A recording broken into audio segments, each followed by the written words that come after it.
Hello, everybody. Welcome to Beyond BMR. I'm your host, Bigfoot, Michigan Rob. Hope you all doing nicely on this Tuesday night. Joining me in Studio B, as usual, from Texas, my buddy Tex. Beyond BMR goes beyond the mysteries of the world. We take you down a deep dive into all the realms and all the rabbit holes that are out there, from Bigfoot to Dogman, UFOs to aliens, from time travel to the paranormal, and all these other strange phenomena. How do they come all together? How do they come together? We have a great guest, and I froze. I think you can still hear me. We have a great guest. Randy Harrington joins us, Bigfoot researcher, explorer, and witness will be joining us. If this is your first time here, please subscribe to Bigfoot Michigan Rob on YouTube and Texas Front Porch on YouTube. You can find us on Subspace Radio, iHeartRadio, and KPNL Radio. Thank you to the lovely Ann Selene out in Texas now for that. Don't forget, everybody, that the Super Chat is open. The Super Chat's a great way to help support what we do around here. Your donation is appreciated. Go check our About pages for our upcoming shows and scheduled events. And speaking of scheduled events, I see I'm frozen looking down at my mic. We'll get that fixed in a little while. But on Mondays, it is Texas Front Porch. Tex comes on at 9 in the East with Brandy. You got Tuesday, Beyond BMR, 9 o'clock in the East. That's with me and Tex. Wednesday, 9 in the East is the Diva Dimension on Texas Front Porch. Thursday, brunch with Bigfoot Michigan Rob, 1 o'clock in the East with myself and Krista. Thursday nights, the Blondes, the Booze, the Paranormal Podcast, 9 o'clock in the East. Friday, back with the Blondes, the Booze. If you need more woo, the Blondes, the Booze, and the Woo at 9 in the East. Saturday, Tex, Miss Diva, Infamous Minds. It's true crime. It's 3 o'clock in the afternoon in the East, Saturday. And don't forget our friend Jessica Jones on Spaced Out Radio, Saturday and Sunday at 10. Of course, she's a cryptid huntress. You can find her on her channel during the week as well. And I know I kind of sped through that a little bit, because I'm quite irritated looking at myself, and I'm myself in that frozen state. Hey, Tex, what's up, buddy? Hey, man, how you doing? Well, you can see what I'm doing. I'm staring down at my mic. You know, I was just talking to Randy because that happened once already, right? And I'm like, well, this is going to happen at least once, Randy, and certainly it happens again. You know, Tex, 1 year for a video camera for the computer here, and I already got to get a new one, it looks like. You know, it must be your magnetic personality that puts these things. Yeah, my magnet. Yeah, well, it's that animal magnetism you got going. It's hard to ignore when you're around you personally. You know, it's just yeah. Can you hear me now with that? Yeah, that looks a little better. Yeah, my animal personality. Yeah, you know, animal magnetism just fries electronics. That's what it is. Yeah, and what's going to happen next is I'll probably just lose everything. But I know it's not the computer. I know it's not the stream. It's just the gosh darn camera. But with that being said, we got a great guest, Tex. Yes, we do. Man, well, I'll tell him where he hails from. He's a great researcher, has a lot of good evidence. He's had some sightings, and I really can't wait to get into it because I watched his YouTube channel a couple times, and he's got a great channel. We'll let him talk a little about what he's got on that. But without further ado, a Kansas City Chief fan. Yeah, that's right. Hey, Randy. Hey, Randy. It's funny he threw that in. Yes. Yeah, I know I had to throw it in. Well, I'll tell you this. I'll tell you this much, Randy. I can handle a Kansas City Chief fan. As long as you ain't an Eagles fan, we are good to go, brother. Right. I enjoy ever since Mahomes came on the scene, I've just been impressed with who he is as a person. Yep. That's always meant more to me, you know, who they are when they're spoken to and how they deal with other people. And so far he's been exemplary. Yeah, he has. He's a class act. He's a class act. And I love watching the boy play. I do. Yeah. Doesn't hurt my feelings to watch it. I bet. Yeah, and it certainly doesn't hurt my feelings that he had kind of an off game opening night on Thursday either. I bow to your superiority. Well, hey, you know, we are 5-1 now, fellas, and we'll see what happens. Right on. So. Man, I'll tell you what, you know, since you're a Lions fan there, Rob, I'll throw you a bone here. Oh, well, thank you, man. Appreciate it. That new second string running back or third string running back, no, second string running back that the Cowboys have got, that little bitty feller. Yes. He reminds me so much of Deion Sanders when he runs. You mean my Sanders, Barry? You mean? Barry Sanders. Sorry. Yeah, Deion. Well, okay. I'll cut you some slack. Yeah. Oh, the young guy. He's a rookie, is he not? Yeah. Okay. But if you watch him when he runs, he changes direction like Barry Sanders did. Okay. And that's what made Barry so dangerous was he could stop, he would be going one direction and just stop and just boom, he was going another direction. And that's why nobody could freaking get a hands on him. And that's what this kid runs like. I was like, oh my gosh. But I will definitely have to check that out. And of course, we got a rookie on our team who's had a hamstring, Gibbs from Alabama. I'm looking forward to seeing him finally get some playing time. But enough of that. We got Randy here, but we're all football fans. But I know most of the people watching probably aren't. So, but yeah, but it's me and Tex. So we talk off the cuff for a few minutes. Then when I see chat says, "Let's get on with it," Like, hang on. So, Randy, really quickly before we get started, I know you got a lot of wealth of information and experiences. Why don't you just give us a little background and we can kick it off? Well, hopefully some of the participants in the chat tonight will be familiar with me. I mean, I've done quite a few podcasts. Unfortunately or fortunately, I've told the same story over and over and over again. So if anybody has seen it, you probably know it all by heart. I hope to not have to get too far into the details of my main encounter, which involved the two Bigfoots that came up to my truck at the park. But still, to make a long story short, I'm 58 years old, retired firefighter, and I'm insulin dependent diabetic, and I have been since I was a small child. So I feel like I have got an increasingly small window of time left to really pursue this the way I want to pursue it. I feel like I've got a timeline that is increasingly closing because of me being diabetic. Yep. I've spent my whole life being in shape. I've stayed in shape. I like to lift weights. I like to exercise. I don't smoke. I don't drink. None of those things. So hopefully I've got a good long stretch left, but we don't know. So I work on a schedule that I know is closing. And that's it in a nutshell. Okay. Well, one thing that everybody has in common, we're all dying. That's true. We're all racing there. Yes. Yep. We just don't know when we're going to hit that milestone, Yep. But I haven't, I've had some amazing things happen, and the ability to pay attention to the details has made a big difference for me in moving forward and taking that little nuggets of information and using it the next time to enhance something in the future.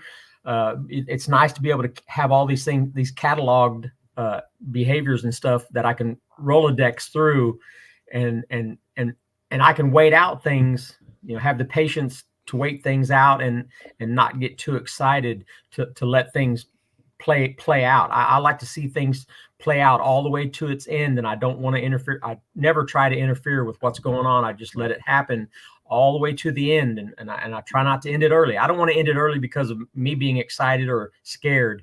So I like to let everything play out, and so far that's worked out pretty good. Well, and that's I've had better luck. I'm not one of these cats that's going to go out in the woods and go, here, Bigfoot, Bigfoot, Bigfoot. I'm not going to do that. I've had more luck, I guess you could call it, because I'm not going to sit here and say, I know how to find Bigfoot. I can walk you, I can teach you, and whatever. I'm not going to do that. To me, it's just blind ass luck. Yeah, I don't know if they like the smell of me or what. Well, I haven't been that close to you to tell you if you smell good or not, but but I can tell you for sure there's a randomness to it that you can't diagnose the randomness, and that is some days are good, some days are bad, but you have to get out there every day, and hope for the best. I do think if you go to an area enough that they will become accustomed to you. Yeah, and that's reasonable. That's reasonable in any circumstances. Yeah. I started calling it passive research, which is basically camping.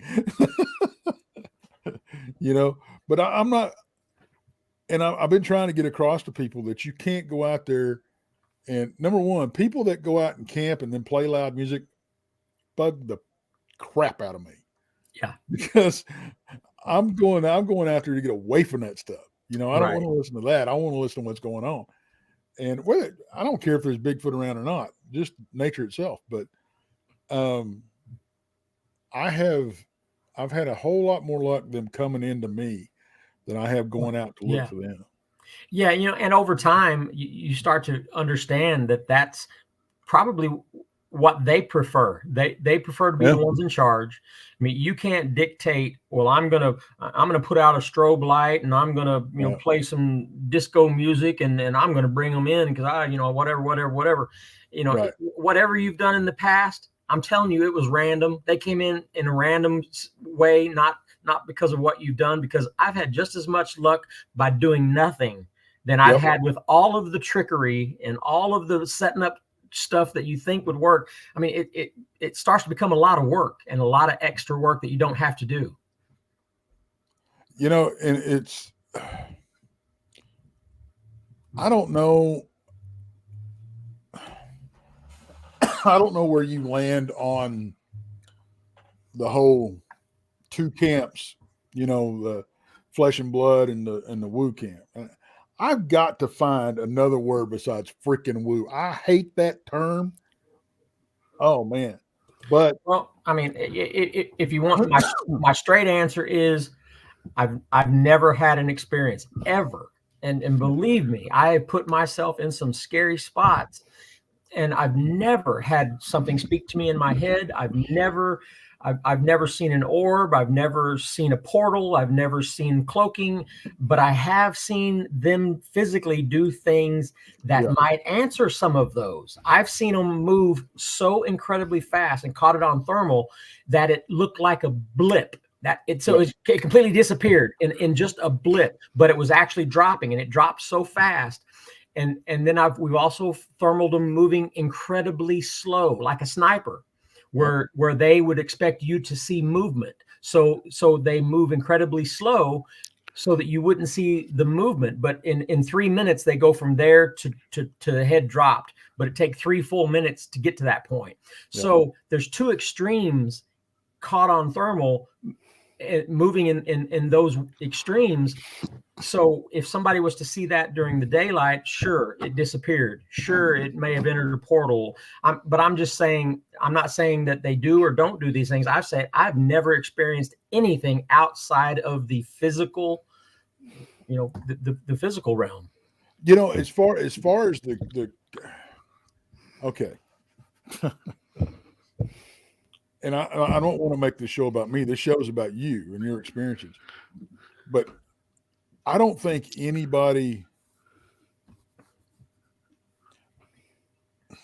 I won't say everybody. Most researchers that's been out in the field long enough have seen stuff that they can't explain, but it's not necessarily these creatures. Right. That's where I'm landing with this, because we have just seen so much stuff out there that we don't have an explanation for. But then we will see these physical creatures. As far as I'm concerned, there seems to be a draw, and I don't know which thing is drawn to what.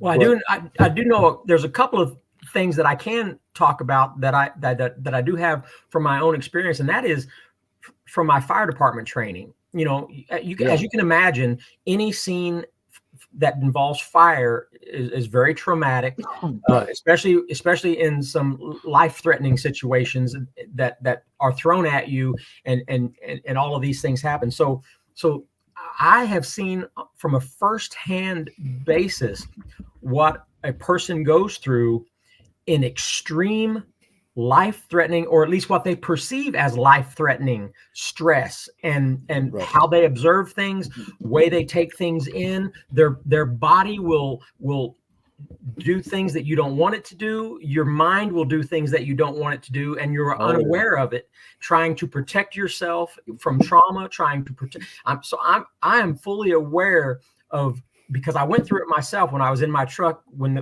this big one came up to my truck, and the size of this thing, even with the fire department training where I've learned to calm myself down, I thought I was having a heart attack. He was so massive and scary, unbelievable thoughts going through my head of what potential danger this was, to have something this size could be killing people. I mean, those are the kind of thoughts going through my head when I see this thing.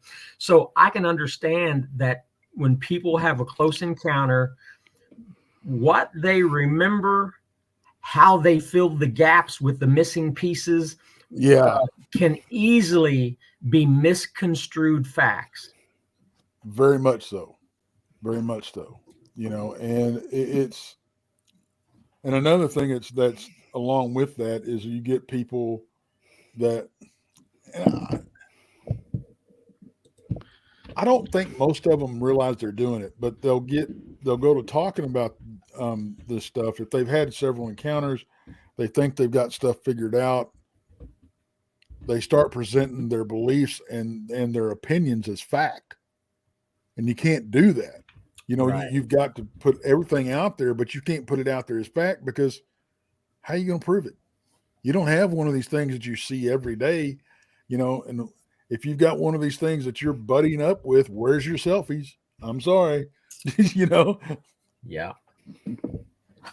But so there's a lot of stuff out there that I've seen that I can't explain, but I don't think it was. But it doesn't, right. But like you're saying, it doesn't mean that it's not explainable when we learn what it is, or we learn what we saw, or we learn. It doesn't mean that it's not explainable as we learn things. Right.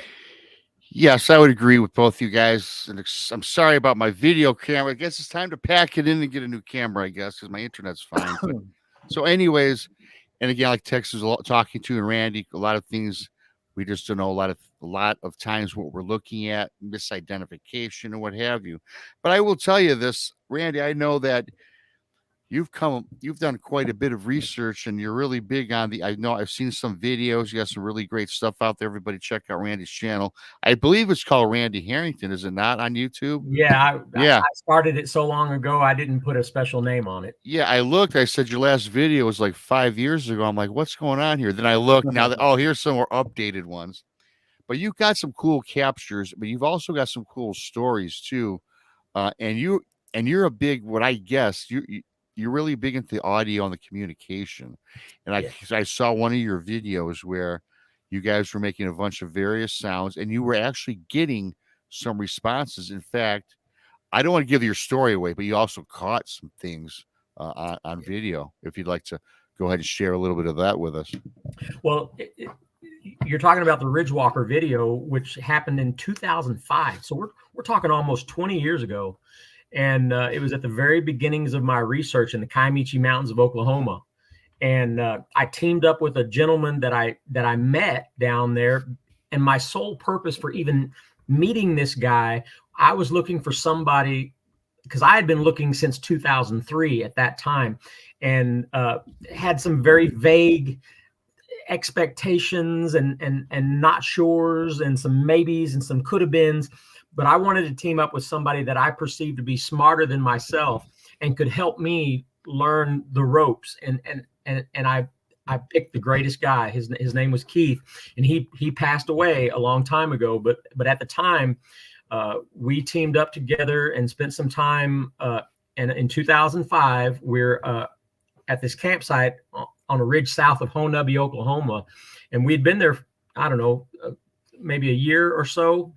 And he had a camera that he just kind of set up behind our tents facing up the hill across the road, because he was seeing movement a couple of times when we were there camping in a specific area across the road and up behind where the ridge dropped down. There was a shelf behind that ridge, and he was seeing shadowy movement back in there. And he was teaching me to look through your peripheral vision, learn how to see through your peripheral vision. He said, because they're not going to move. And this was back in 2005. So at the time I'm hearing this, it's the first time I've ever even had the idea. But he said, try to look over into that area with your side view, with your peripheral vision. He says, you'll see them move.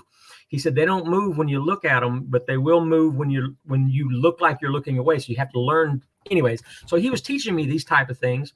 He would get down to his underwear and bring sage and stuff and play Indian flute music and drums, heavy on the drums, and do sage rubbings, ash rubbings. And he was very earth orientated and very nice guy. He really knew some of their behaviors. But anyways, so we set this camera up facing this area, and that's exactly where the figure of the creature came from, was that little overhang where he said he was seeing things through his peripheral vision. But the thing is, we let the camera run all day, all afternoon, so for 7 hours, and didn't know until later that we caught this little clip, 11-second clip of something walking across the road, looking towards our campsite in between my tree knocks. I was doing single knocks about every 3 minutes. I was doing just one single knock, and I was facing down into a valley behind our tents, because I figured the sound would travel down through that valley, and anything down in that valley would hear me knocking up there. Had no idea.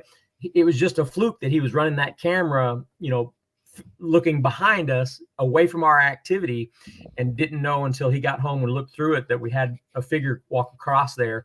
And you can see it come back up across from the way it came, almost like it did a reverse when I did another knock, and you hear it come back up and almost reverse its footsteps.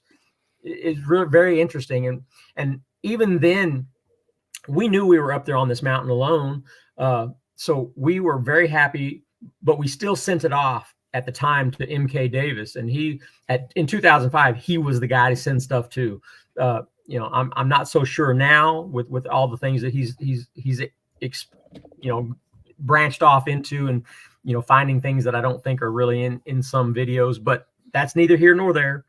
At the time, he was who you'd send stuff to, and he sent back a clip where he took 15 clips or frames, and you could see this thing walking through the trees, and it was cleaned up, and you could see that it was brown.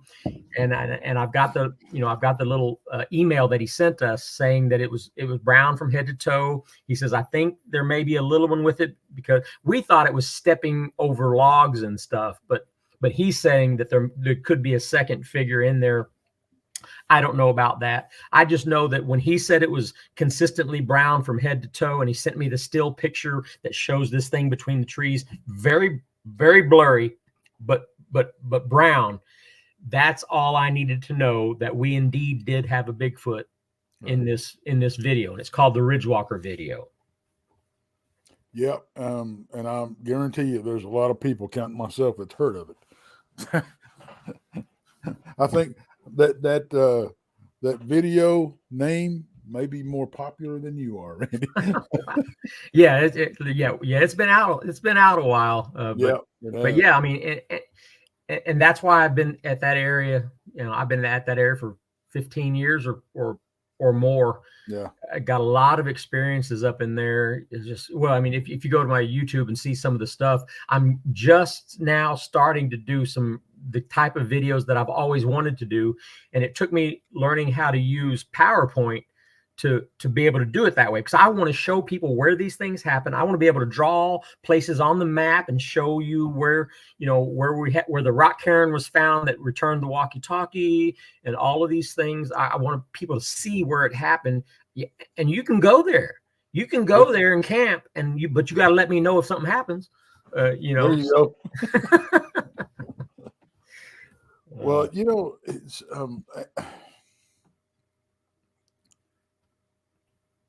I want to ask you, you know, being a retired firefighter and everything, were you still on the job when you started having these experiences?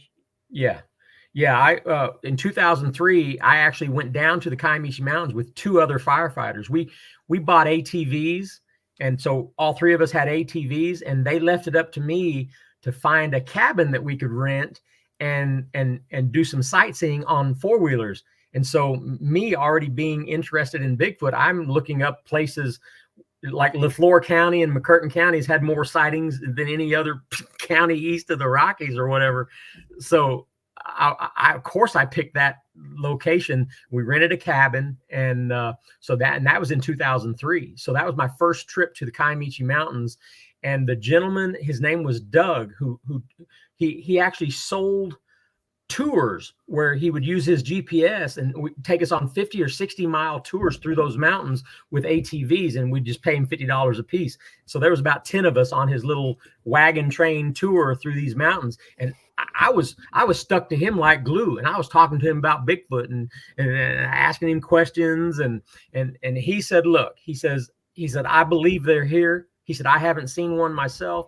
He said, but I've got friends in the logging industry who tell me they've seen them when crossing the road or whatever. And he says, so yes, I believe they're here, but I have not seen one. So that was the moment when he said that. I said, well, by God, if they're here, I've got to see one. That's it. I've got to see one. And so with the fire department schedule, I had 2 weeks on and, one day on, one day off, but every 2 weeks I'd have a 4-day stretch off. So for the longest time, every time I'd hit one of them 4-day stretches, man, I was down there. I'd drive down there 7 hours from Kansas City, and I'd go down there. I mean, no cell phone coverage, camping wherever you can get, but we developed that spot there on that one. I would travel to other places in the Kiamichis and camp overnight, trying to elicit activity. But that was what we'd call, where we got the Ridgewalker video, we called that base camp. That was our main camp. And I would always end up back there. That's the center hub of where I'd always go, is that spot right there. I'll tell you what, man, we may have stumbled onto something that's fantastic or a fantastic opportunity anyway. And because we've always, as a team, we've always wanted a big place that was private, that didn't have a lot of traffic on it, that was out, and we are working on getting the permission to go camping out of this place, 1,400 acres. Right on. With absolutely nothing around but acreage, other acreage, and the only noise pollution are the pump jacks, so. Right. And you're based down in Texas, right? Yeah. Okay. Yeah. And this place is not far from me. And of course, my go-to place is, Brown Springs, Oklahoma. That's where I usually do my research. Okay. Well, yeah, that's just south of the park where I had my encounter. Yeah. The Chickasaw National Park, just south of Sulphur, Oklahoma, is where I had my encounter with the two. Yeah. And of course, Brown Springs is all kinds of active. Yeah. I've got it on my bucket list. Well, you let me know, and I'll go. I'll show you around out there. Well, you wouldn't mind if I bring my $12,000 thermal drone, would you? Oh, if you're going to. Oh, well, if you're going to bring those toys, then absolutely. Let's book it right now. Oh yeah, we'll have some fun. So of course I missed all of that conversation about the Ridge, but I'm not going to have to repeat myself. I'll go back and watch the show. Hopefully, well, I would like to say, people are like, man, people, who are these people that go out and have all this activity? There's lots of times I go out there and nothing happens, lots of times. But I don't talk about that, so you don't hear that part. You only hear the parts where something did happen. But I would like to tell you, over time, I went there a lot by myself, and I was putting out baits. I was trying all of those different genres of trying to elicit activity. And so there was a stretch where I was putting out baits, and I was putting out. I had some pictures that I drew of a Bigfoot and a man standing side by side, and I laminated them.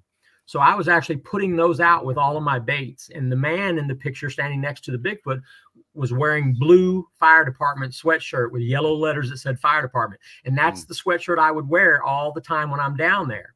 So over time, in 2009, we had an incident down there where a gentleman that was with us lost a walkie-talkie. And then another gentleman lost something from his four-wheeler that we didn't even know he lost. And 4 days later, on the same night, there were 2 rock cairns outside of our campsite on the logging road that one had the walkie-talkie in it, and the other one had something else in it that another gentleman had lost that we didn't even know he lost. So I don't know if it's because of the walkie-talkie incident? Yes.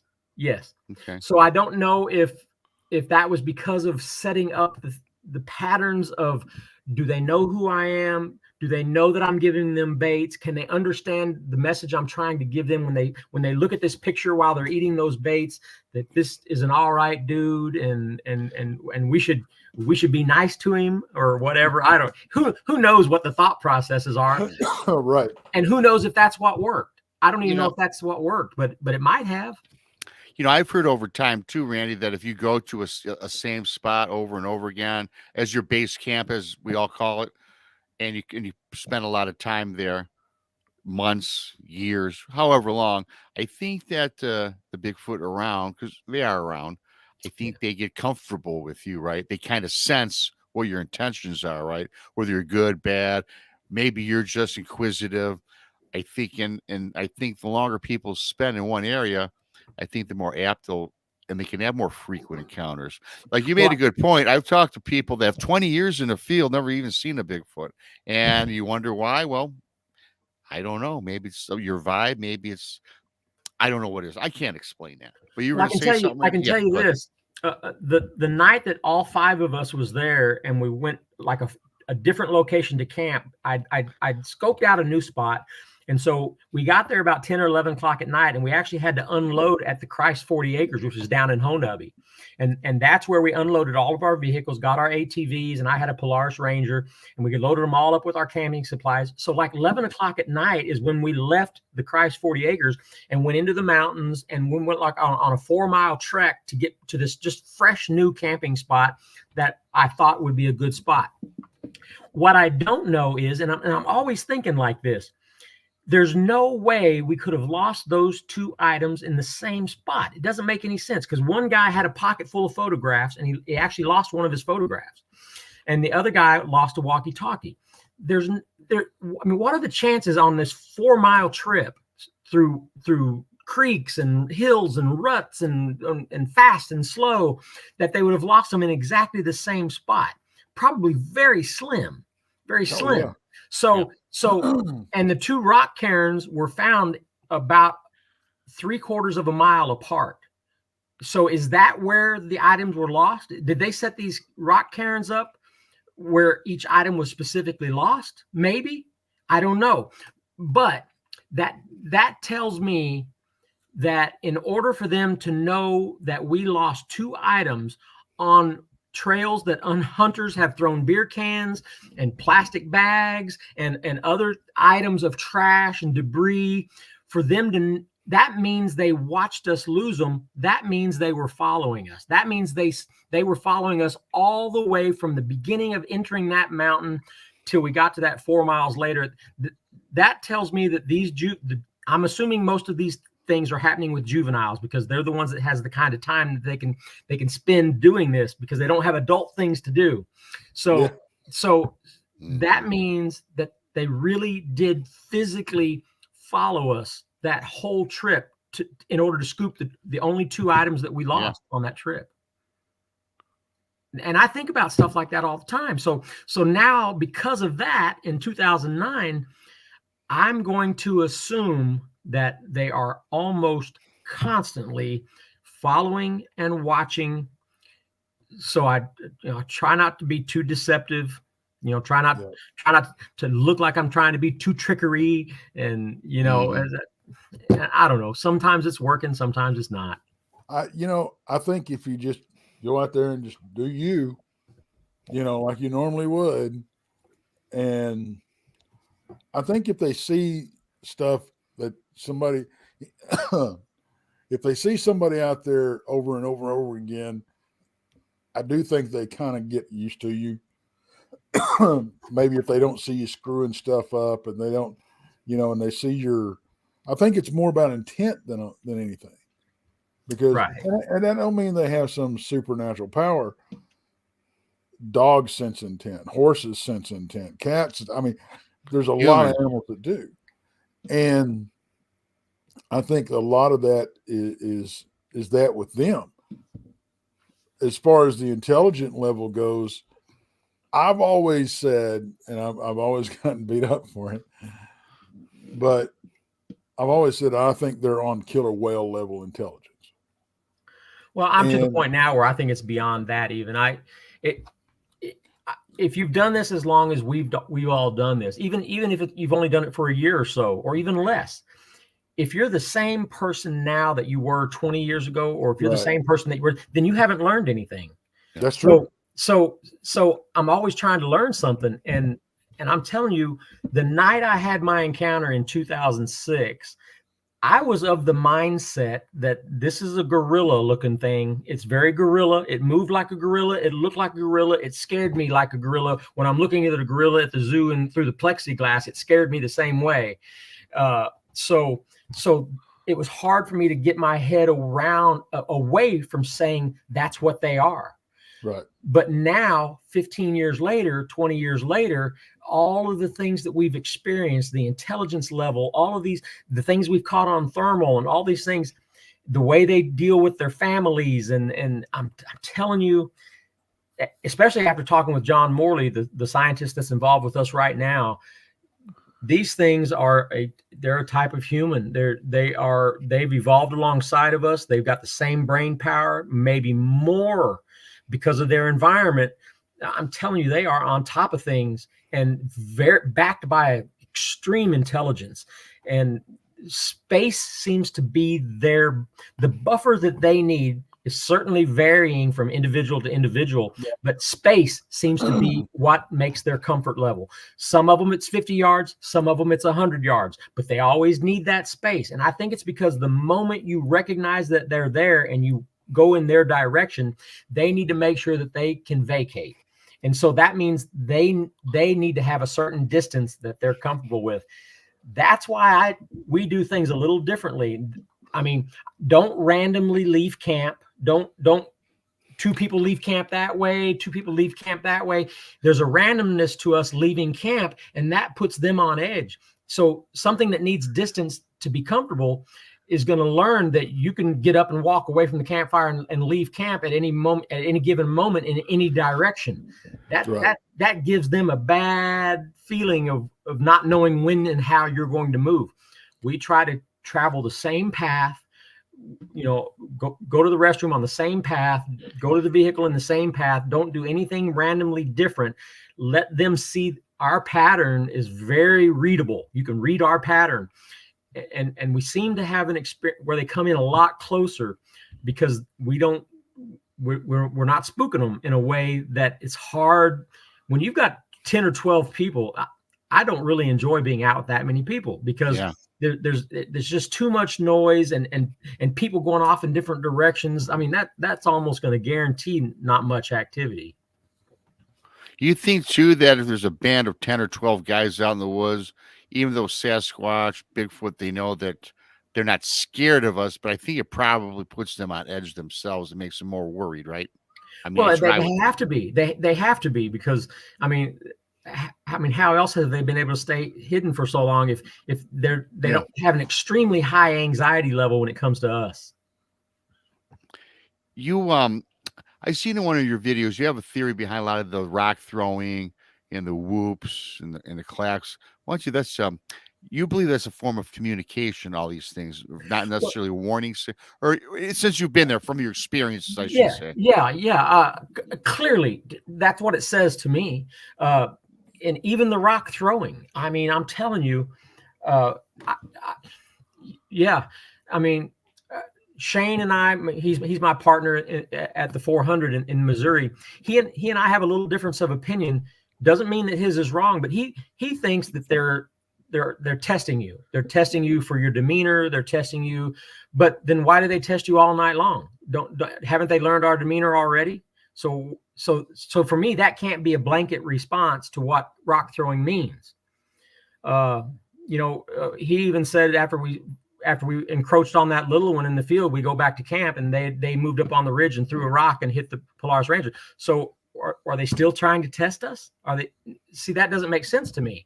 To me, they are such experts at nonverbal communications, and we know all of the things that they seem to be doing: tree knocks, rock clacking, whistles, maybe mimicking other animals. I mean, I have the encounter where they were hooting before they stepped out of the woods. So if they're mimicking other animals, and I talked to a lady who witnessed a female Bigfoot eating fruits off of the tree on the back of fields of her house, and there was two little ones running around, and she said the female was eating fruit, and she slapped her thigh.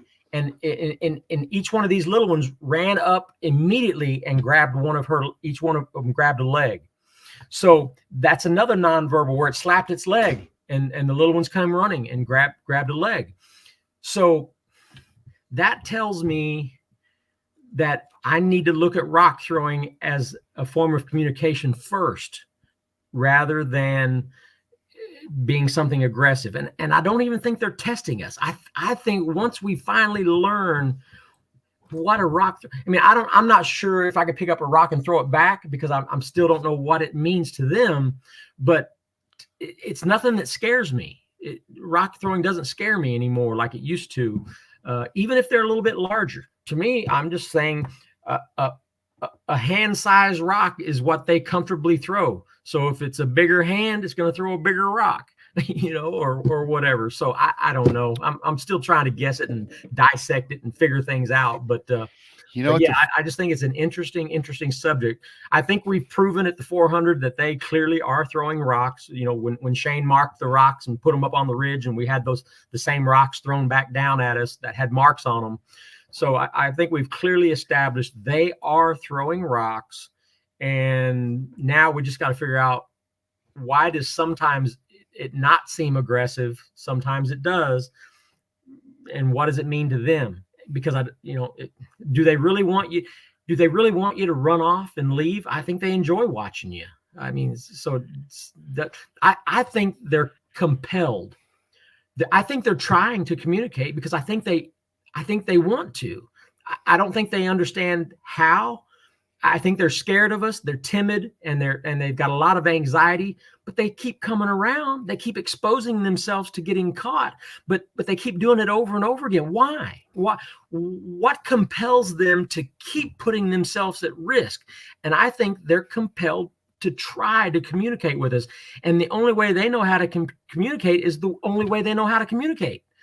And we're misinterpreting a lot of them. I would say definitely, because we don't know what they're trying to say. And even we know they have a language, Yeah. I'm in that camp. I think they do have a language. The whole samurai chatter and all that kind of stuff.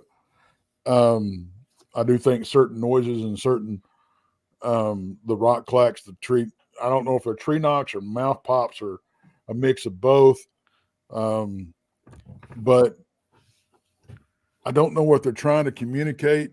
I do think some of those, because if you, the loud pops, whatever they're doing, if you think it's tree knocks or you think it's mouth pops, whatever, and the rock clacking, to me seems like something they do to not draw a lot of attention to what they're doing, but to communicate long distances.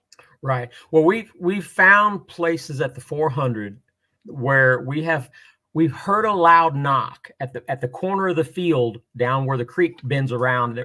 We heard a loud knock one night. I recorded it, and we can listen to it. The next day, Shane goes back in there, finds some 6-inch tracks, is following them around, and follows them to a little hole that's being dug, with a stick still in the hole, and past a log that was laying parallel on the ground, and it had a rock sitting right on top of it. Shane hit that log with that rock, and it seemed to have the same reverberation and the same tonal that, so we did it and recorded it and then put them both together and put them on a spectrogram. It seems very likely that the knock that previous night that we heard from that corner of the field may have been where that rock was used on that log. Now, there's also other places on this property where there are rocks sitting in the forks of trees, 2 or 3 foot off the ground up on the ridge. Now, are those already pre-set up phone booths for these things to use without having to look very hard for a rock when they've already got them set up in phone booth areas, you know, where they can do a knock across the distance if they need to quickly? I have a couple of instances where, of course, in the Chickasaw Park where I had my encounter, I've always claimed that it was probably the little one going through the park, and he was dragging a stick. I heard the stick being drugged through gravel. As he was walking through leaves, I heard the footsteps, but then every time he'd cross a gravel path, I'd hear the stick dragging through gravel. And he was hitting lantern posts with the stick. So he was in possession of a stick. I almost would guarantee it. He had a stick in his possession, unless he was mouthing all of those noises, which doesn't make any sense at all. And then eventually he hits a tree when the big one come across the creek and joined him. That's a whole nother story of why the big one didn't cross the creek every time it hit a lantern post, but the moment it hit a tree, it did cross the creek. That means they predetermined what hitting a tree would mean to the big one on the other side of the creek. So that's a whole nother concept there. But he clearly had a stick in his possession, and he was using it for multiple things. Now, when I was up in Washington, and I'm going to put all these together in a video format where you can listen to these audios, and I'll show you where it happened. But I was up in Washington in the Blue Mountains, and I was recording 20 or 30 knocks a night from about 2 a.m. to 5 a.m. on this ridge above us. And what I'd do is I'd take I took a tent up to where a spring started above our campsite, and I would set this tent up, and I just leave a recorder in the floor of the tent, and then we'd hike back down to our regular campsite. So I was recording way up there with a fake tent setup. So 20 to 30 knocks, and they all were concentrating, you know, from 1 or 2 o'clock till 5 or 6 in the morning. So very, very definite time frame that the knocks would get going. Well, I was camping with a naturalist at the time, and we were having these discussions. You know, he was open to the idea of Bigfoot. You know, he'd never seen any tracks, so he was interested in trying to see some tracks. But we were talking about this, and I was telling him about my experiences, and we're listening to these knocks, and he's like, he said, I'm not ready. He said, it's got to be something natural. He said, it's got to be, what are those sounds? What are those knocks? He said, it's got to be something natural. And I said, well, then let's answer me this. We're surrounded with woods. Why aren't we hearing these knocks if it's something natural in the trees, why isn't it happening here? Why is it only up there on the ridges? Why is it specific to that area? And he's like, I don't know. He said, I'm just not ready to say there's that many of them because of how many knocks we were hearing. So the next night, I have another night full of recordings, and I'm got on my laptop, and I'm sitting there at the table, and I'm listening to them, and I was like, oh my God. I said, there's a bunch of knocks still, but there was one specific knock where you hear the stick break, and it fell. Something was hitting either a log or a tree, and you hear the stick break and clamor and fall against whatever it was hit. So when I let him listen to that, he said, well, that sure changes things, because something had a stick in its hand and was hitting something, and you can hear the stick break. Right. So that's a second instant where one actually had a stick. So I'm not saying that they can't use their mouth or pop their chest or whatever. Right. It seems possible. But if I've got 2 instances where I think I've got evidence of a stick being used, then I can't really go anywhere else until I get some evidence of that. We had and it still happens every once in a while, but it used to, it happened all the time. We would hear what we lovingly referred to as the 500-pound woodpecker. Okay. It was loud, it was rapid, and and we thought that because it sounded like if you took a cedar post and run it up against a tree, that's what it sounded like to me. Okay. And I thought, okay, well, maybe, and I'm trying to find a natural reason for this. I'm looking up at the trees and see if the wind's blowing. They've got the bark rubbed off of them, and you know how they'll skip on each other and the limbs of bark. I thought it might be that, but it was happening like a lot, and when there's no wind, and it was like in different places. So I'm like, okay, that is to me, it was just the odds weren't there. Like you were saying earlier, the odds weren't there for this to happen the way it was happening. Well, I think most people, I think in the beginnings when I would hear people have conversations, and the reason they went in that direction seemed to be because they'd be like, well, when I did a tree knock and then I got another tree in like 3 seconds, there's no way it could have got a stick that fast. Well, it could have already had a stick in its possession. But I also scour reports that I've read, and I catalog that information. I read a report where a man was talking about being a boy picking blueberries in a thicket, and seeing this hairy hand reaching up to pick blueberries over here. And he said, being just a boy, he was very curious and got closer and closer. And the next thing you know, he's looking through the bushes and sees that there's a Bigfoot there. Wow. Picking and enjoying the company of having that boy there also. But he said, right. The man said, my dog that was at the cabin started heading in my direction, and it was barking and running in towards my direction. And he said the Bigfoot jumped out of the blueberry bushes and ran to the wood line. And he said it was in a matter of seconds. It snatched a branch, broke it off the trunk, and the other hand broke it to where he was, and it spun around at the wood line with a 3-foot 2-inch club in its hand, and it only took 2 or 3 seconds to get that club. Wow. So, Randy, with that being said, I hate to cut you off there. We got to come up in our 5-minute break. We can continue on in the second half. Yeah, everybody, I'm paranormal tonight. I don't know. I'm kind of half cloaking and I'm half here, but yeah, but it's a great show with Randy Harrington, of course, Tex. Thanks for joining us. We'll be back in 5.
Four minutes to go, folks. 4 minutes.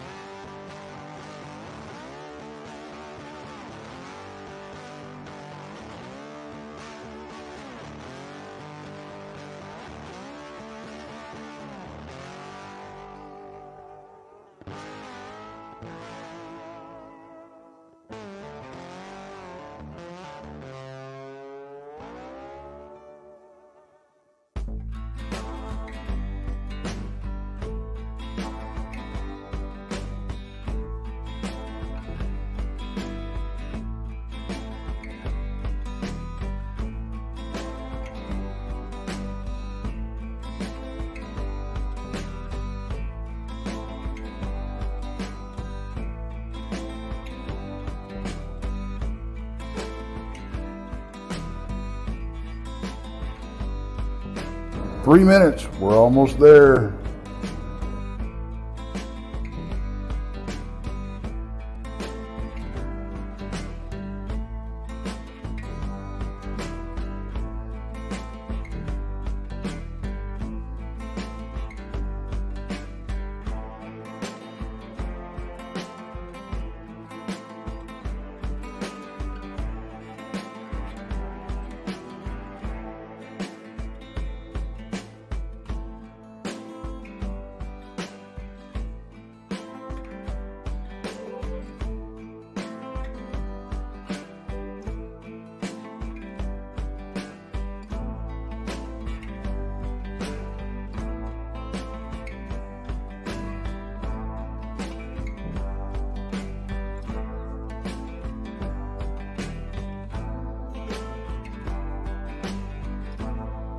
Two-minute warning, guys. 2-minute warning.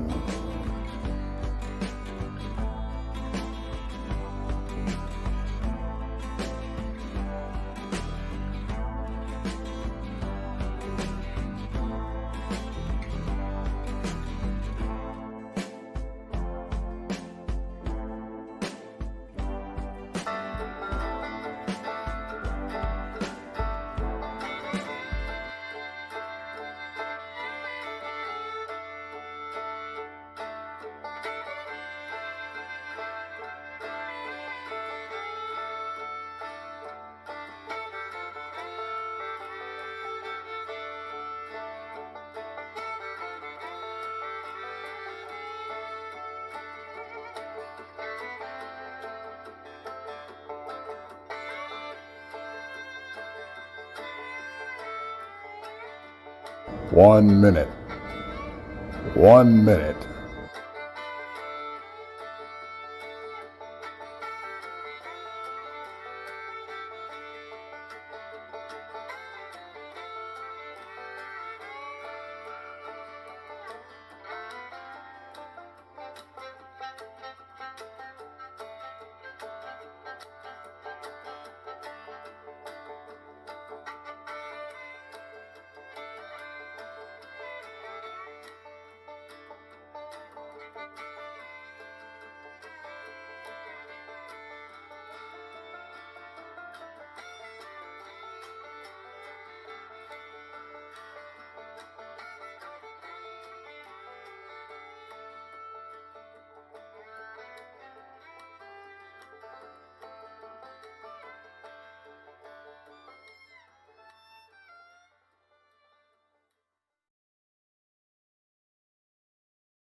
Hello, everybody. Trying something different. If I freeze again, I'm just going to pack it in and get a new camera.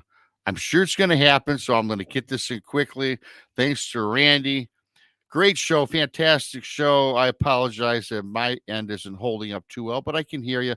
You guys can hear me. So yeah, time for good old BMR to get a new camera, I guess, to end the week here. Don't forget on Mondays, it is Texas Front Porch, 9 o'clock in the East. Tuesday, Beyond BMR at 9 o'clock in the East. Wednesday, the Diva Dimension on Texas Front Porch at 9 o'clock in the East. Thursday's right back here. Brunch with Bigfoot, Michigan Rob comes on at 1 in the East. Me and Krista. Blondes and Booze, Thursday night, 9 o'clock in the East. If you need some more woo with the booze, Friday, the Blondes, the Booze, and the woo. Friday at 9. Saturday, Tex and Miss Diva, Infamous Minds. That comes on at 3 o'clock Saturday in the East. Also Saturday night, Jessica Jones, Space Style Radio. She comes on Saturday and Sunday. She is the Cryptid Huntress. You can check her out twice during the week on her show. Thank you to Randy. I'm going to bring everybody up. And thank you for Laura Pixie for the super chat. She laughed and says, throw it in your camera account. We will do that. Thank you, Pixie, for that. And I'm going to bring up Tex and Randy. So, Randy, great show. I apologize for me blinking out on you, but I've tried to listen to every word. And that's, again, why I have my main man, Tex. My main man, Tex, to my right in Studio B. So thank you for coming on. You're welcome. I actually would like to pose a question to Tex about the discussion before we went to the break. And you were talking about the cadence of the knocks. Was it the speed? Was it how fast they were being knocked? It was every time it was the same. It was like bop, bop, bop, bop, bop. So it was fast. It was incredibly fast. Yeah, and it was like 5 or 6 times every time. Well, let me tell you what when you mentioned that, that's what I was thinking, because I was up in Washington by Mount St. Helens, and I'm going to drop a video where it involves a temper tantrum and a bluff charge. And that's going to be the audio that's going to be the highlight of the video. But I'm going to show where it happened up in Washington. I'm going to show what we were doing and all the things that happened prior to that. But within this bluff charge, right before the bluff charge happened and the temper tantrum, where it's breaking branches and pacing back and forth and going through all of the theatrics before the bluff charge, I got a whistle and 3 knocks. I got 3 knocks to start the whole process. And the 3 knocks were very nice and slow at a little bit of a distance. And then when he got closer, there were 3 knocks that were so incredibly powerful and fast, it almost sounded like gunfire. And that's what preceded the whole bluff charge. So he was agitated, but I've never heard such fast, powerful tree knocks in the same pattern, in the same configuration within it. And I can't wait for everybody to hear it, because if it wasn't followed by the bluff charge, I wouldn't believe that he did it, but he did it. What we found was there was 3 of us in the field that day, and after we left, one of the guys, after we got home, one of the guys texted me. He goes, "Check this out." And he sent me a link to a video. It was a silverback beating its chest doing a bluff charge. Mm-hmm. And it was the exact same sound and cadence, but ours was just amplified. And yeah, I've seen those that you're talking about, where as they're running, they go boom, boom, boom. Yeah. Yeah. And I mean, as soon as I heard that was it. I mean, and I understand. I think, like you do, Randy, I think they're an offshoot of human. Somewhere down the road, I don't know how or where they're related to us, but I do think they are at some point. But they do, and I know they do behave like primates. They just do. Not all the time, and some of their behavior can be posed as human-like. Okay, I get that, but so much of their behavior mirrors that of chimps and gorillas. It's phenomenal to me. The handprints that we pulled out in the field, the closest thing we could find to them were gorilla prints. Yeah. What do you do with that? They may be they're an offshoot of human, but they depends on what we do know so much more now than even 10 years ago. I mean, I remember the first time I heard that the science was starting to show that there was at least 10 to 15, maybe more hominids, up to 200,000 years ago. That floored me that there was that many competing, and then we seem to rise above the rest, probably because our demeanor is so hateful and we kill so many warlike. things. Yeah. But we'll see. But anyways, so when we're talking about Neanderthals and Denisovans and all these type of things, when we're talking about the bones, we have no idea what the covering of those bones look like. It could look like a Bigfoot. I mean, just because science puts those and they try to make them look very human-like, very robust and muscular humans, they could have been covered in hair. They could have been very robust, covered in hair. So maybe a Neanderthal bone is just a Bigfoot bones. And the reason the bones are so thick in Neanderthal is because the thickness of a bone dictates how much torque the muscle puts on those bones. That's why the bones are so thick, much thicker than ours. That means the muscles on these things must have been gargantuan. And the only thing I've seen today that might resemble that would be a Bigfoot. So could they have the bones kind of mixed up, and they want so bad for it to be human-like and look human, and go into the science books as being, you know, a precursor to who we are, that they're missing the boat. Well, here's something to chew on. No pun intended where I'm going with this, but okay, Gigantopithecus. Okay. Now they present that as to looking like a big orangutan. All right. That's what but they've already proven themselves that they don't know what the hell these things look like after for some reason they can. I don't get it, because they can take a human skull and rebuild it and come up with a very, very, very close likeness of the person that used to be. But with these proto-humans, they missed the mark so much, because Neanderthals actually did not look like a human. They look more chimp-like, you know. And back to the Gigantopithecus. What if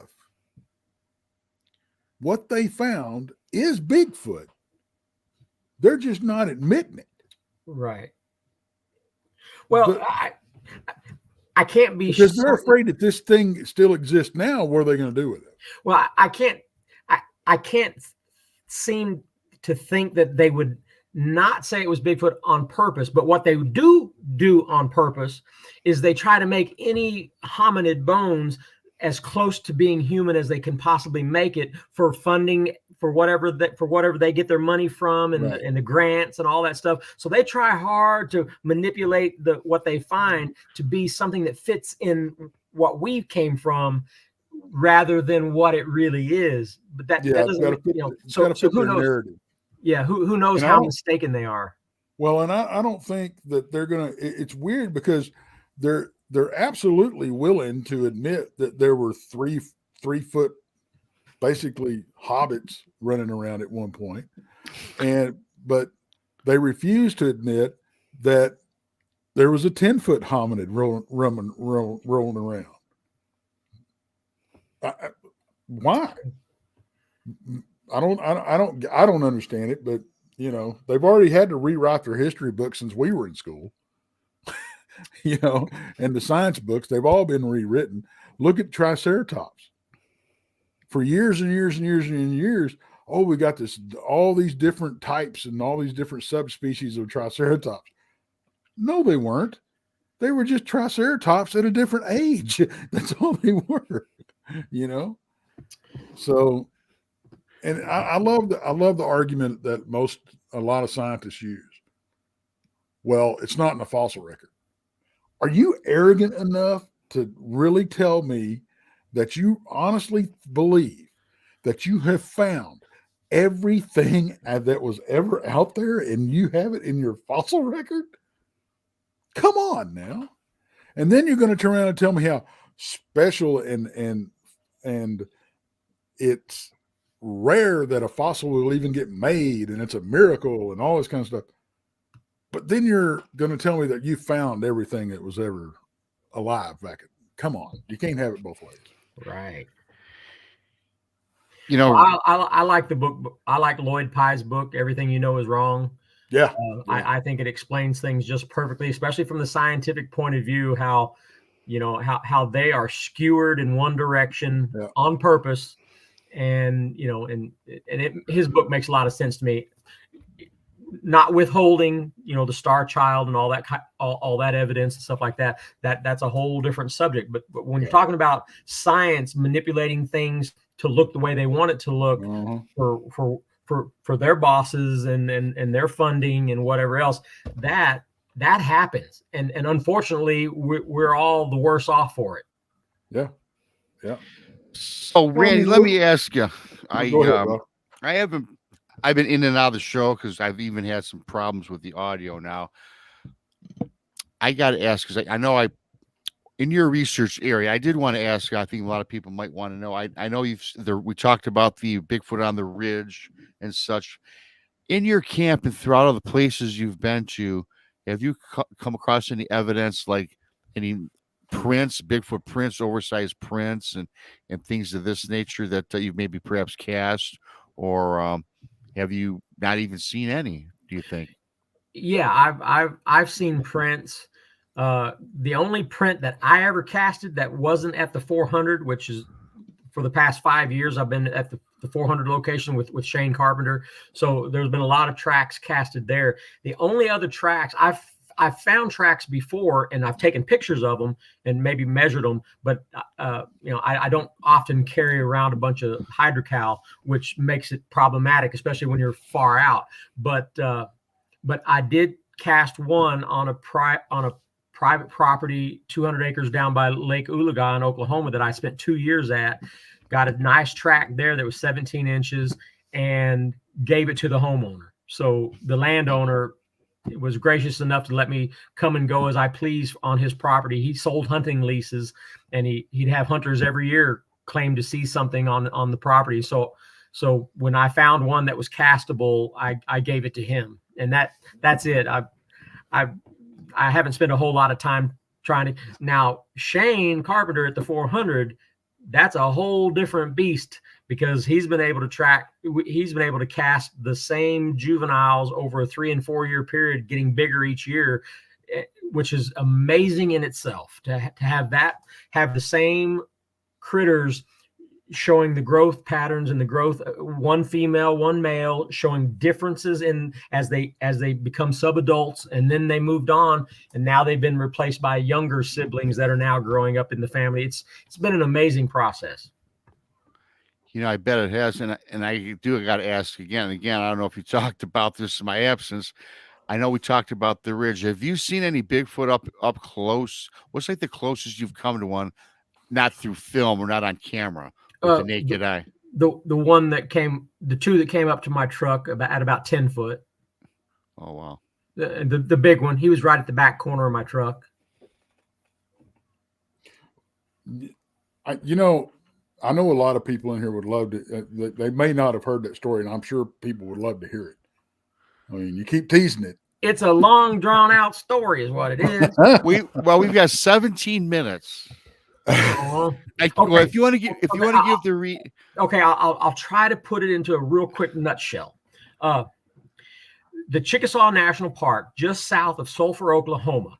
It's a park that has a history of sighting reports. Lots of people have had things happen within that park. There's a gentleman who lived in Sulphur named Charles Hallmark, who in 1998 had a sighting in the park. So he started researching, and he was baiting trash cans to try to get fingerprints. And I spoke to him after my encounter and learned all of these things that I can tell you that he did, because it pertains to what happened to me. And I didn't know it until afterwards, but he was baiting the trash cans in that park in the off season when nobody was in there camping. And the trash cans were the metal types that had the lids and a cinder block holding with a rope. So that's the type of trash cans they had. He was baiting them and getting fingerprints on some of the stuff that he was putting in these trash cans. 2 years of absence of him he got sick. And I talked to him right before he died, and he filled me in on everything. But it had been 2 years since he had done those experiments. What happened to me there, I was in there in the off season in February. I was there by myself, and one was going through the park looking in those trash cans. It was dragging a stick. I heard it popping open the trash cans and putting the lids back on. So 2 years later, they're still looking for his baits. And I was lucky enough to be the recipient of that activity that night, because I'm sitting in my truck. I had my windows blank. I had them taped up with blankets so that nothing could see me inside my truck.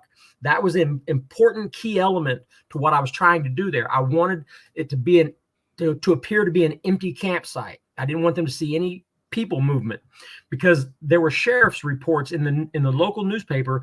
That's where people would read the newspapers and find out if there any Bigfoot activity in the park, because it would all be reported to the sheriff's department. There was a lady who came out of the bathroom, got knocked over by something covered in hair.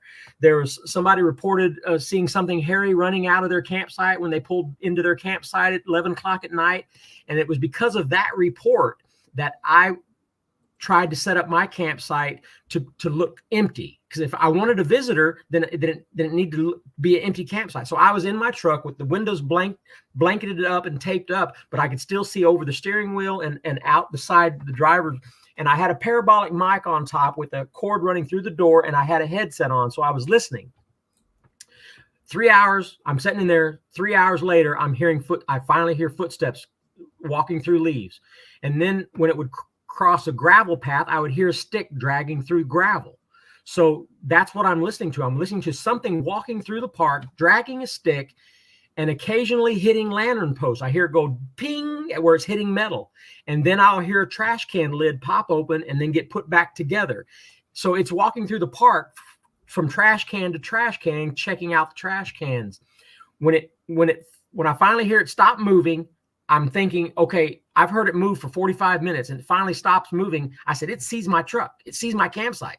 So I'm starting to peek out, and I'm looking in my side mirror behind my truck, and in a cluster of trees right behind my truck, I see this figure look around the tree and pop back behind the tree. And I'm assuming that was the little one. Well, it hits a tree then. So the stick that it was carrying, all these times it was hitting the metal lantern post. This is the time it hits the tree. And I hear sloshing coming across Rock Creek. And it's joined by the second one, because I eventually see two come out of the woods there. So it was one by itself. When it hit the tree, here comes the second one. I'm assuming this second one was the big one. Then they start hooting. It starts hooting like an owl, and it was loud. Never heard any hoots before, never heard any hoots after. It did 17 owl calls in a row, and they were loud. And then it stopped, and then they came out of the woods. So I know it was them. So he was testing the campsite to see if it was empty.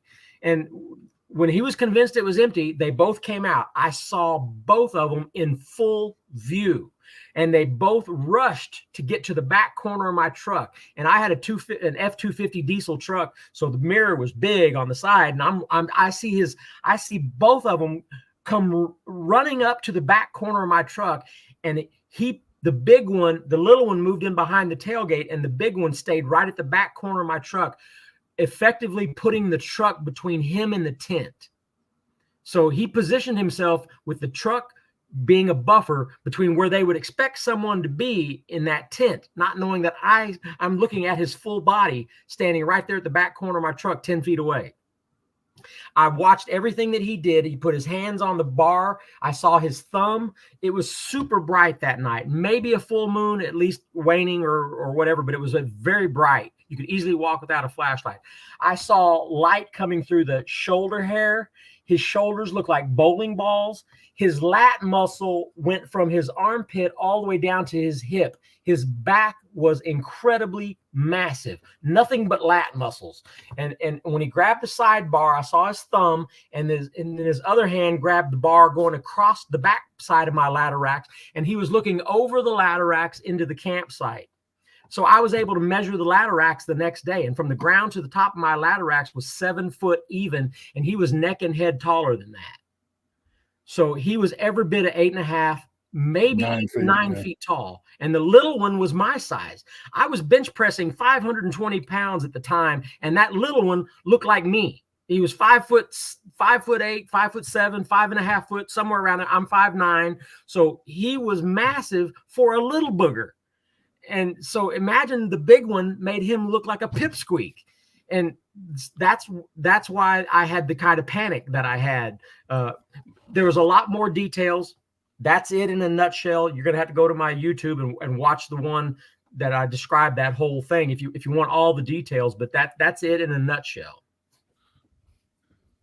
Well, it's when you get to see one that clear,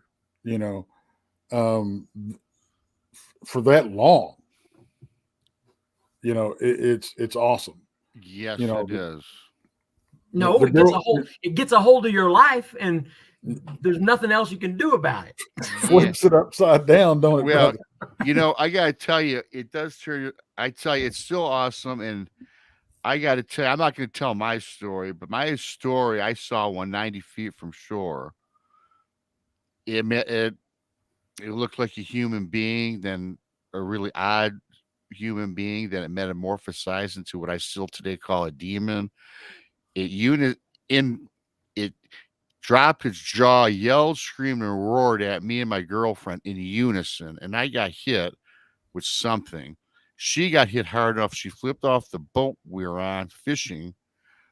I lost. I froze. I couldn't get her into the boat. I couldn't turn to my right. I saw in black and white.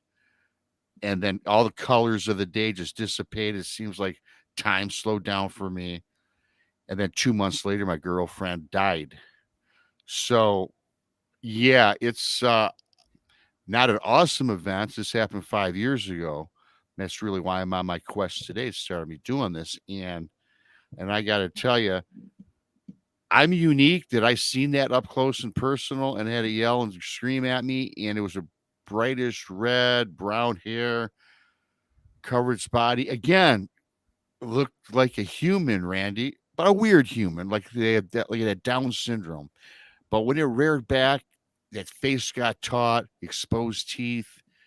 Again, 5 years later, do I think it's a demon today? I'm going to say no, probably not. Much like the baboon or the orangutan or chimpanzee can contort their face. But I have 2 pictures drawn of it, which I'll be showing soon to everybody. The difference is night and day. And yeah, it was something to see. Unfortunately, I lost a loved one. Don't blame it on Bigfoot today. Again, like I did 5 years ago, I was a wreck. And that's my story in a nutshell, Randy. But to see something like that, the brain cannot process it. Well, I recently heard a report, or I actually listened to a podcast of a family down in Arkansas who the woman or the man was hunting, and he saw this thing and watched it, and this thing was mad at him because it was in the power line and saw him, and he said it went back to roar at him, and he said the face changed. He said like a howler monkey. You know, a howler monkey, their cheeks can actually leave their face. Yeah, okay. He said he saw where it rumbled to a scream, and it changed the structure of its face, almost like a howler monkey. Yeah, so here you go. That's what again, I believe it. I mean, I've done research on all this stuff, and yes, I still tell the story to saying that it looked transformed into a demon, but I'm thinking it was more of a flesh and blood entity or humanoid, hominid, right? And but yeah, to see that like that, now I know a lot more today than I did then. But yes, absolutely correct. Very interesting. Yeah. We'll chat about it one day. It's a lot more detail than that, but that was my 20-minute story in 90 seconds. Well, maybe we'll be around a campfire sometime. We can discuss it while we're watching one on my thermal drone. That would be fantastic. Now that would be a great time. That would be a great day. Yeah. Well, I'll tell you what, if you ever get down in this neck of the woods, you holler at me, and by God, I'll take you out to Brown Springs. I'd like that. Brown Springs on my bucket list. And I think with my equipment, I think we could catch something. The place rarely disappoints. Right on. Did the girls show you those handprints that we pulled? They've showed me a lot of stuff, so I can't be sure what we've. They were on the side of the vehicle, right? Yeah. Okay, windows and stuff. Yeah. They showed a lot of stuff. Yep, it was on the side of my truck. Well, they only had to be close enough to throw rocks for that drone to work. Yeah, well, again, I miss so much of the show kind of dealing with this stuff, but I also, too, part of my story, rocks were thrown at me, but I think it was to warn us off as well. And you got to think about something, too, in closing. I'll let you close out, Randy, where we can find you. When you guys were talking earlier about rocks, and I was, again, trying to fix some things, I think that the rock throwing, if they really had ill intentions, they could easily pick you off right between the eyes. I think they're that skilled.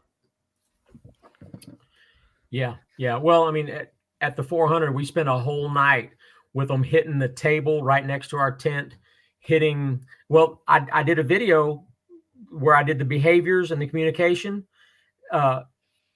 where it clacked the rocks, where it was in the creek and it clacked the rocks and then threw it, and it hit a piece of wood right next to my tent, but never hit my tent. So surely they could throw a bowling ball size and cave in your tent, and then you would be clear what their intentions are for you. Instead, they're just dinking and dunking. So go figure. Yeah, we've had them throw dark pebbles, and you can see them flying through the freaking trees, And at our camp, well, then the guy I was with, he went over and crawled in his hammock, and they start digging his hammock, and I'm sitting there I'm laying on my belly in the back of my truck, and I'm just sitting there watching these things through the moonlight. It was just freaking hilarious. I do have a thermal video, and I can't find it, but I did have it for a while, of rocks being thrown, and you can see them. I was sleeping in the vehicle with my wife at the Little River, at the Little River in southern Oklahoma, and in an area where somebody else had some activity. And this was the first time I took my thermal camera into the woods and put it on a tree, watching the vehicle that I was sleeping in and letting it record all night long. And about 3 a.m., rock hit the vehicle, woke my wife up. She was panicking, and I was just like, let us play out. And so the next day we're scouring through the videos, and you can see a rock come flying out of the woods and bounce off the hood. And there was a second rock that didn't hit the vehicle that came from the same spot, and it went over the vehicle, and you see it hit a tree and drop to the ground. And the rocks are white from something holding it in their hand and putting heat on it. So I've got 2 rocks being thrown from the same location, just outside of view of the thermal camera. So it's really some interesting stuff. Now, I'll tell you real quick something we caught on thermal last time we was out, and I ain't got it's one of those things that we ain't got no explanation for. Okay. And we're gonna be showing it, and we tried to compare it to rabbits and everything else, and we can't find anything that matches this. It's about the size of like a cantaloupe, maybe, and it's about this far off the ground. Okay. And it's floating and it looks like the bubble in a lava lamp, and it's sitting there undulating. You could only see it on thermal. We couldn't see it with our naked eye, but there was 4 of us there, and we all handed the camera to each other watching this thing. And I took off moving towards it, just walking, and it kept the same distance away from me as I moved forward. And then when I moved back, it kept the same distance away from me again, moving back, and went right back to where it was. I don't know, dude. What do you do with that? What can you do? There's not a lot we can do but continue to do what we all do, right? Get more confused, right? Get more confused. Randy, this is a pleasure having you on. Coming up on the hour and a half. Where can, I've mentioned this several times. Is there any other place? Where can we find you, Randy, if people want to get in touch with you and so on? I mean, of course, Facebook, my YouTube channel is a good one. And the Ozark Mountain Sasquatch, with Shane Carpenter, that's the bulk of what I'm doing these days. And we've got a website there. So, you reach out, you'll be able to find it. But go to my YouTube, because I'm going to be putting some pretty good stuff on there. Like I said, that bluff charge and some other stuff. You're going to want to hear that stuff. Okay, I know the lovely Lily has been dropping your link all night long. Thanks, Lily. And I appreciate that. I truly do. And yeah, I'd like to.